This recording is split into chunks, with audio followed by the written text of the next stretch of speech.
Ушул кесипти аркалаганыма атам себепчи болду. Себеби атам аябай мугалимдик кесипти өтө жактырчу экен. Бирок өзүм дагы окуткан мугалимдеримден таасир алып, өзүм дагы мугалим болууга аябай шыктанып, мектепте окуганда дагы аябай кызыгуу менен окуп, акыры өзүмдүн кесибиме, ойлогон кесибиме, атамдын айткан максаттарына жеттим.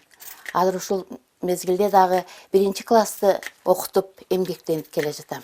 34 жылдан бери эл агартуу тармагында эмгектенген Миновар Матраимова учурда Баткен шаарындагы мектептердин биринде башталгыч класстарга билим берип келет. Ар бир окуучунун жөндөмүнө жараша билим алууга болгон кызыгуусун арттыруу үчүн жаңыча акмаларды колдонууга аракет жасайт.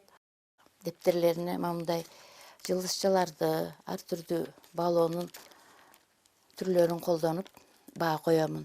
Мындай смайликтерди алышып, аябай кубанып, ата-энелери да кошо кубанып, окуучуларым да кошо кубанып. Коомдо өз ордун тапкан үлгүлүү мугалим үй ичинде мээримдүү апа, сүйкүмдүү жубай болуп, келиндерине үлгү болуп келет. Бош убактысында небере чебере кароо менен алек болот. Энем иштен келгенде чарчаганды билбейт. Сөзсүз Нураманды карайт, алат. Нурамандагы сезип калган энесини, энеси келсе көчөгө алып чыгат деп карабашат, үйрөтөт, жардам берет. 2 кыз 3 уулумду дагы окутууга аракет кылып атам. Себеби заманыбызда ар бир баланы окутуш керек деген менин өзү оюм ошондой, максатым да ошондой. Ар бир ата-эне баланы билимдүү кылса жакшы болот.